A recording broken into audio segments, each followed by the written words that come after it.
পিয়াস আপনারা দেখছেন নির্জন ঢালাইয়ের কিভাবে রিং বাঁধানো হয় তা এই মুহূর্তে আপনারা ভিডিওতে দেখতে পাচ্ছেন।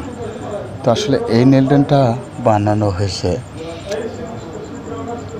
10x6, তার নিউটন রিং বানানো হয়েছে 3x7, এপাশে 1.5 ইঞ্চি এপাশে 1.5 ইঞ্চি, অর্থাৎ 1.5 কভারিং নিয়ে এই আপনার 10x6 নিউটন ঢালাই হবে। তো আপনারা এইভাবে মশলা মিক্সার করবেন, অর্থাৎ বালু সিমেন্ট খোয়া 4/1 ভাগ মেশানো হয়।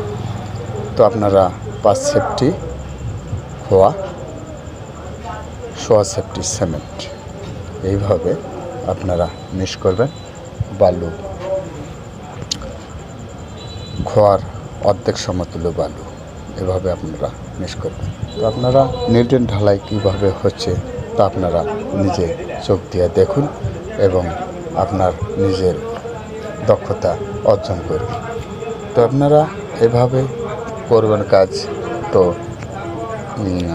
এই চিকন যে নিউটনটা দেখতে পারলেন, এটা করানো আছে 6x5 গাঁথুনির উপরে। তো এই মুহূর্তে আমরা যা দেখছি মাল ঢালানো হচ্ছে। তো আমরা যে মালটা ঢালবো এবং এই মালটা অবশ্যই কর্নিতিয়া খুব সুন্দরভাবে ঘোটাতে হবে, কারণ কোনো প্রকার যেন হানিকম না বের হয়। এই হানিকম অবশ্যই ক্ষতিকর। খোয়া যখন পাবেন তখন খোয়াটা অবশ্যই ভালো করে মিক্স করবেন। এটা দেখতেছেন 6x10 ইঞ্চি এই নেলটেন।